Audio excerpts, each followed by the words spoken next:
Viewer discretion is strongly advised. The following story contains disturbing content and is intended for educational and entertainment purposes only. What you're about to hear is taken directly from federal courtroom testimony in the trial of Sean Diddy Combs, as reported by Inner City Press. The courtroom was frozen in silence as the judge called the next witness. Then, from the back of the room, a figure emerged, someone famous, someone unexpected. All heads turned. Usher Raymond, the Grammy-winning R&B star, was about to testify. But this wasn't about music. This wasn't about a contract dispute or record label politics. This was about what really went on behind the closed doors of Diddy's empire. And for the first time, Usher was ready to talk. For years, he had played the game, smiled in interviews, dodged uncomfortable questions.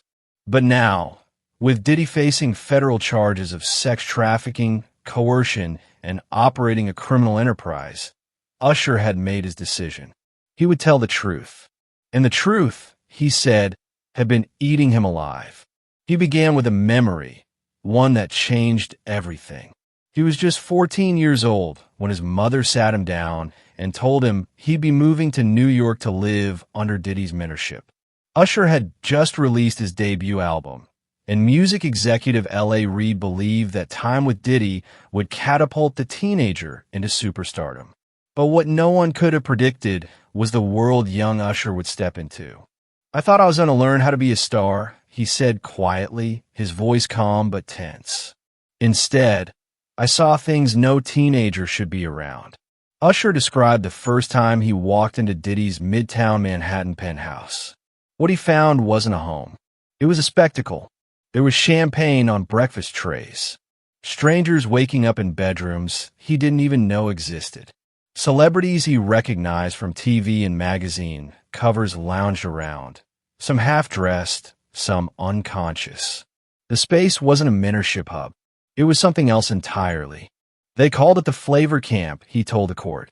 "I thought it was just a catchy brand name. Later, I realized it meant indulgence. Excess. No boundaries." The courtroom leaned in as Usher recounted how the so-called mentorship shifted quickly into something far darker. "Diddy wasn't teaching me how to sing. He wasn't helping me with stage presence," Usher said. "He wanted me to watch, to absorb the lifestyle, and to stop asking questions." Usher testified that Diddy once told him, "This is how grown men roll. You don't ask. You just watch. Learn by watching." Then came the moment Usher said he'd never forget. One night, around 3 a.m., he woke up to the sound of muffled music and strange voices. He peeked out of his room and saw people in masks entering the apartment. The hallway was lit by candles. Drawn by confusion and curiosity, he walked into the living room. What he saw, he said, resembled a ritual. It wasn't just a party. There was a structure to it, he explained. There were cameras. There were lists. And everyone acted like it was normal. For a second, I thought maybe I was on a movie set, but something inside me said I shouldn't be there. I wasn't supposed to see that. A man told him to go back to bed.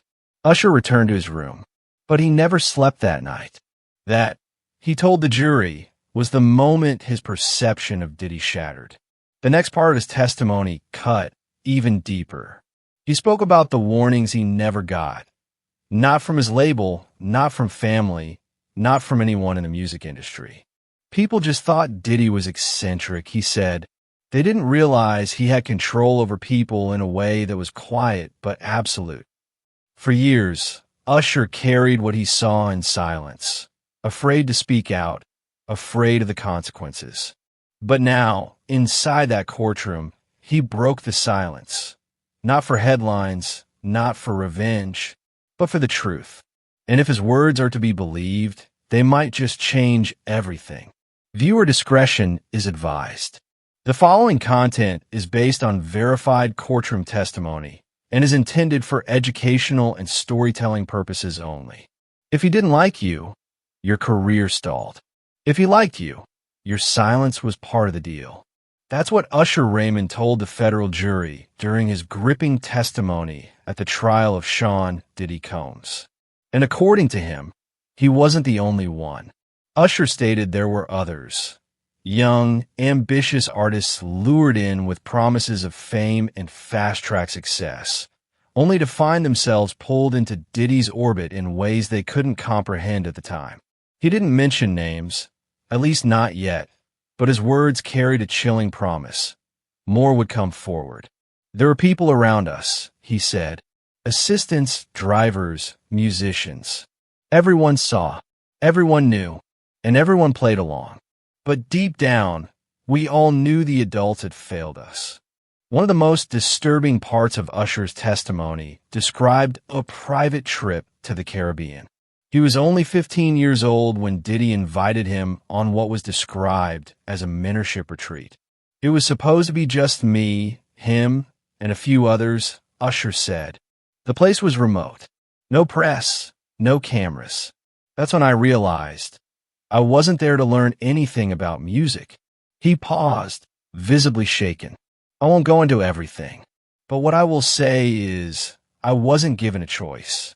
I didn't choose the environment I was placed in, and it took me years to understand how deeply I was being manipulated. The courtroom was completely still. According to Usher, everything changed after that trip. Diddy became more possessive, more controlling. There were always new faces, constant parties, and increasingly strict rules. And when Usher dared to question any of it, he was quickly reminded who held the power. He told me, "You don't bite the hand that feeds you. Remember who gave you this life." Then Usher turned to face Diddy in court and said, calmly but firmly, "You didn't give me this life. You gave me nightmares." But perhaps the most jaw-dropping moment came when Usher described being handed a contract at the age of 16. Among the pages was a confidentiality clause, presented as a standard NDA to protect the business dealings of Bad Boy Records. But buried within the legal jargon was something else. There was specific language, Usher said. Stuff about private events, discretion, audiovisual content. At the time, I didn't even know what half the words meant. His mother had a cosign. The label's lawyers brushed it off as standard industry practice. But now, he said, I know what it really was. A contract to keep me quiet. And for years it did.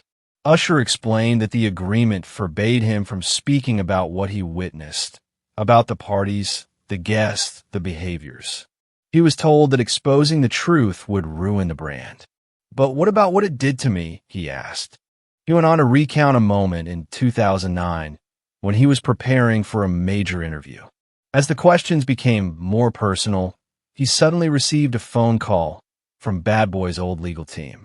They reminded me of my NDA, Usher said, and they warned me, "We hope you're not trying to jeopardize your reputation." He ultimately backed out of the interview. But it wasn't just legal pressure. Usher claimed he began receiving veiled threats from individuals still tied to Diddy's circle, people he hadn't spoken to in years. "You think you've left that world," he said, "but it never really lets go. And if you step out of line, the consequences aren't just professional. They're personal. They're about your safety." Then, in a moment that stunned the courtroom, Usher reached into his file and pulled out a copy of the original NDA. The judge accepted it into evidence. It included phrases like audiovisual documentation and unauthorized reproduction, legal terms that now carried sinister weight in the context of Diddy's rumored freak-off video collection. Usher's voice cracked. That document made me feel like I was going insane. Like everything I saw, everything I knew, none of it was real. Because I wasn't allowed to say it out loud. He concluded with a haunting recollection from 1996, when he was 17 years old. Diddy took me to an exclusive mansion party in Atlanta, he said. What happened that night still lives in me. And it's only now that I understand how deep the damage goes. It was a pivotal moment, one that forever altered how he viewed the man he once called a mentor. According to Usher Raymond, That night revealed a side of Sean Diddy Combs that he could never unsee. Diddy was in full party host mode, the mansion alive with celebrities, models, and a stream of mysterious men who, as Usher noted, didn't seem connected to the music industry at all. He hadn't expected what he saw next. The house was extravagant. Marble floors, private security stationed at every entrance, and a DJ spinning music until sunrise. But it wasn't the luxury that left a mark on him. It was something else entirely. The secret room. Usher testified that he remembered watching Diddy whisper something to one of the guards. Moments later, a locked door at the back of the mansion was quietly opened. "You're not ready for that yet," Diddy said with a knowing grin. But Usher peeked in anyway. "There were people in masks," he said softly. "That's all I'll say. I didn't even know what I was looking at." Then he paused and delivered a line that made the entire courtroom shift in their seats. "I think that night changed me. I saw things I still can't explain. I don't know if it was legal, but I know it wasn't right." He then reached into his folder and held up photocopied pages from a personal journal. Usher explained that he began journaling in 1998. At first, it was just a place to scribble lyrics and song ideas. But over time, it became something more, a private vault of memories, observations, and moments he could never share publicly. In an entry dated March 1999, he wrote, "Had dinner with Diddy and 3 execs I didn't know. They kept talking about loyalty. Said loyalty keeps you on tour. Honesty puts you back home." Diddy laughed.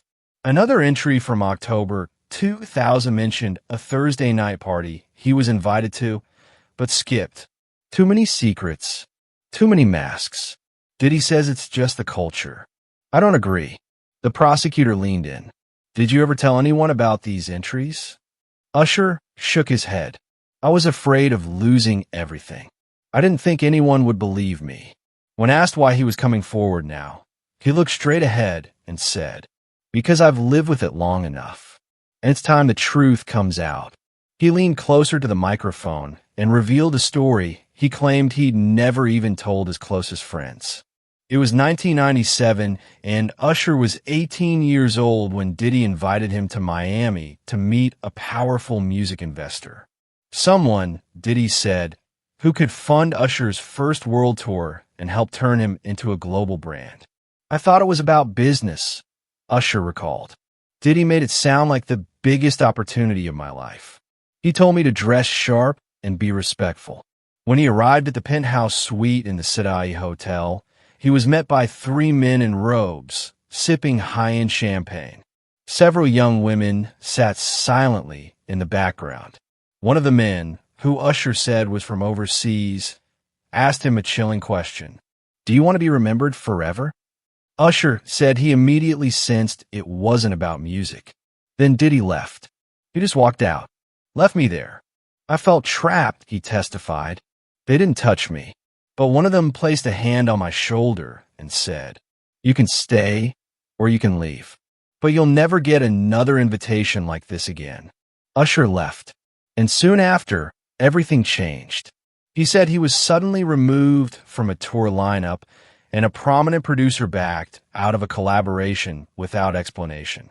"No one ever told me it was because I walked out of that suite," he said, "but doors that were always open suddenly closed." A few weeks later, Diddy allegedly showed him a clip from a handheld camera.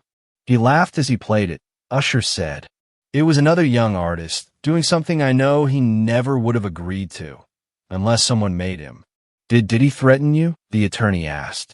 Usher paused. "He didn't have to," he said. "The people around him did. They didn't use words. They used silence and exile." Usher then looked down, his voice trembling. "That's when I realized fame wasn't about talent anymore. It was about submission. That's how you stayed famous in Diddy's world." As the courtroom lights dimmed slightly and the cameras zoomed in on his face, Usher's voice fell to a whisper. "And that's the price I paid for staying quiet. This is the hardest part," Usher said quietly, "because now It's not about me anymore. His voice carried a weight that hung over the courtroom as he began to speak, not just as a survivor, but as a witness to what others endured. Usher shifted the focus to the early days of Justin Bieber's career, a young artist whose meteoric rise the world watched unfold. What the world didn't know, however, was what was happening behind the scenes. Usher had been a key figure in launching Bieber's success. He co-signed the teenage sensation, mentored him, and hoped to serve as the big brother he never had growing up. At first, it was all positive, Usher said. I wanted to protect him, to guide him. But then, Diddy entered the picture. According to Usher, Diddy began reaching out to Bieber, inviting him to exclusive parties, calling them flavor camp, the same term he had used with Usher years earlier. He was 15, Usher said, and they were already treating him like a grown man. Then came the night that haunted Usher most. One evening in 2011, he received a call from Bieber. He didn't say anything at first, just breathing, Usher recalled. Then he whispered, I want to come home. Usher's team immediately tried to locate Bieber, but the young singer went silent for 2 days. When they finally met again, something had changed. He wouldn't look me in the eye, Usher testified. All he said was, it's fine. I'm good now. But he wasn't. Usher said he later confronted Diddy privately. I asked him directly, what are you doing to these kids?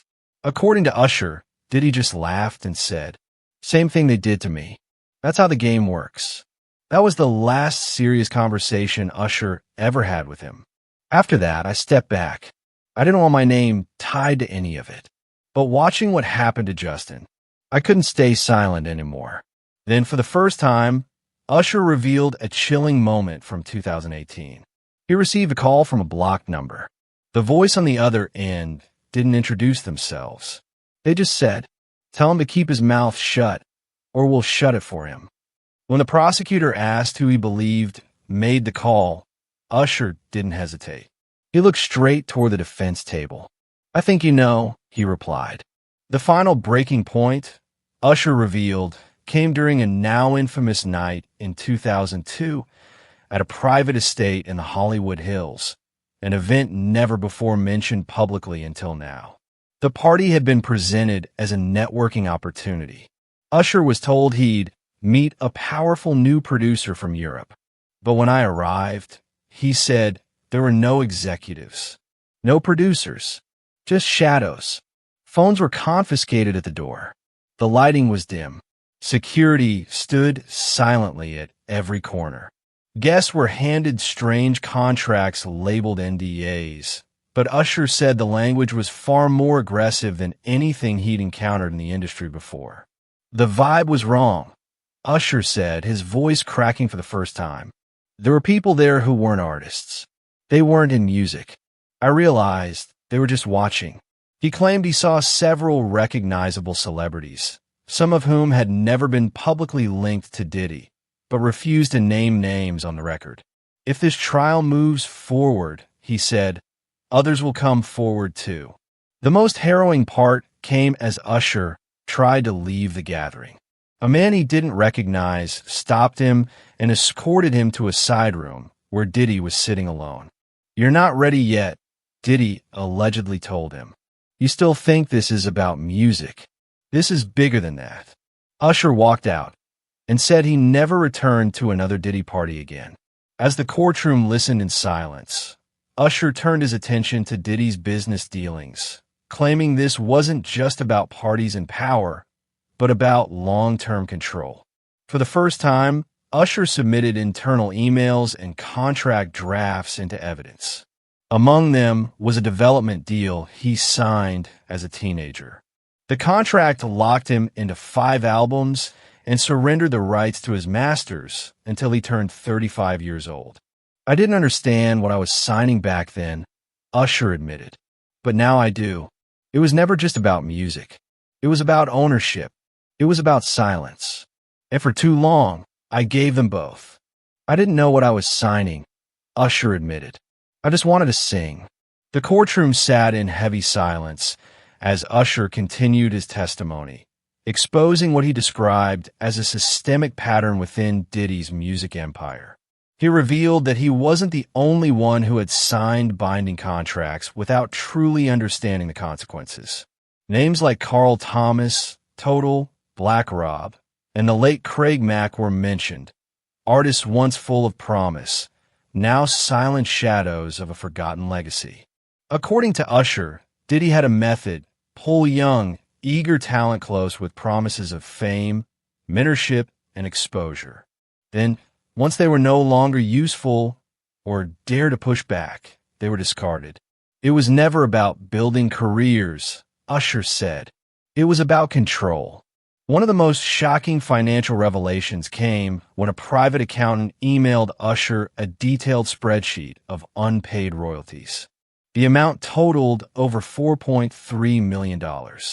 When Usher brought the document to Diddy's attention, he claimed Diddy laughed and responded, "If you knew what was really owed to you, you wouldn't sleep at night." Court records backed some of his claims, showing that several artists had accepted quiet settlements, often in exchange for the right to use their stage names or perform their own songs again. Some were paid off with amounts so small they barely covered legal fees, but they signed anyway. Silence, it seemed, had a price. In one of the most revealing moments, Usher disclosed that in 2011, he had attempted to organize a private meeting with other former Bad Boy artists to discuss their shared grievances. But the meeting never happened. Someone, he said, tipped off Diddy. Even more damning was a claim that he once witnessed Diddy ordering the destruction of demo tapes and footage belonging to a rising artist who had threatened to speak out. That artist disappeared, Usher said. "I don't know where he is now. Nobody does. But I remember his voice, and I remember he was scared." The courtroom fell completely silent. Then came the most emotional part of Usher's testimony, when he was asked why he hadn't come forward sooner. His response was haunting. "Because I thought I owed him," Usher said. "I thought if I stayed silent, I could move on and still be grateful. But you can't be grateful for a lie." He described years of guilt, watching younger artists fall into the same trap, knowing something was wrong, but feeling powerless to stop it. It was always about leverage, he said, and Diddy had all of it. He also revealed that in 2016, when an old clip from the podcast Drink Champs began circulating again, he attempted to confront Diddy directly, but he was quickly blocked by Diddy's legal team. Then came a moment that stunned the room. Usher read from an unpublished journal entry. Written the night he finally walked away from Diddy's mentorship. "I survived Puffy, but did the kid in me survive? I still don't know." He closed his testimony by turning to the courtroom, to the victims watching the live stream, and to the younger generation of artists who still idolize the figures now on trial. This isn't just about one man. It's about an entire system that told kids like me to stay quiet, stay in line, and never question the hands that fed us. But I'm here now, and I'm not afraid anymore. Not for me, because I've already lived through it. I'm doing this for the ones who didn't. And for a moment, the courtroom was completely still. What began as a federal case centered around racketeering and trafficking had transformed into something larger, a public reckoning for decades of silence in the music industry. Then Usher revealed something the public never knew. At the peak of his fame, shortly after the release of 8,701 in 2001, Usher disappeared from the spotlight for an entire week. Industry insiders assumed it was a break from tour exhaustion. But in reality, Usher had checked into a private mental health facility in Northern California under a false name. According to his testimony, the breakdown was triggered by unresolved trauma dating back to his teenage years living with Diddy. Usher admitted that shortly after turning 20, he began suffering from frequent panic attacks, often brought on by flashing lights, tight spaces, or certain types of music. At first, he said, I didn't understand what was happening, but eventually I knew exactly what it was. I just wasn't ready to face it. It all came rushing back one night in New York. Usher was staying at a hotel, unaware that the building had once been the site of one of Diddy's infamous parties. As he stepped into the hallway, something stopped him cold. "I smelled the same brand of candles he used to burn," Usher told the court. "My whole body froze. I started shaking. I couldn't breathe." His team rushed him to a clinic, where he remained under observation for 5 days. There, during a session with an in-house psychiatrist, Usher shared something he had never spoken aloud before. "I told him I saw things no kid should ever see," he testified. "I live in a world where power meant silence, and survival meant smiling through it. That house," he said, "wasn't just a crash pad for artists. It was a place where dreams were sold, but your soul was the price." Usher was later diagnosed with PTSD, a revelation that shocked the courtroom and countless fans watching from outside. He said it took nearly 2 years of therapy before he could sleep through the night without waking from nightmares. Though Usher didn't mention specific names, he suggested there were others. Other young artists who'd been drawn into the same world and broken by it. "I was lucky," he said. "I had the money to get help, but some of the others didn't." He spoke of one who overdosed, another who attempted suicide, and a third who simply vanished. When asked why he stayed silent for over 2 decades, Usher didn't hesitate. "Because in 2001, nobody would have believed me," he said. "Puffy was untouchable, and I was just the kid with the voice. But now," he said, "the world is ready to listen." The courtroom went still, not just because of the confession, but because of what it revealed. Behind every platinum plaque, every Grammy speech, and every sold-out show, there might have been a young artist fighting a silent battle to survive. And now, finally, he was speaking, not just for himself, but for every voice the music industry had silenced.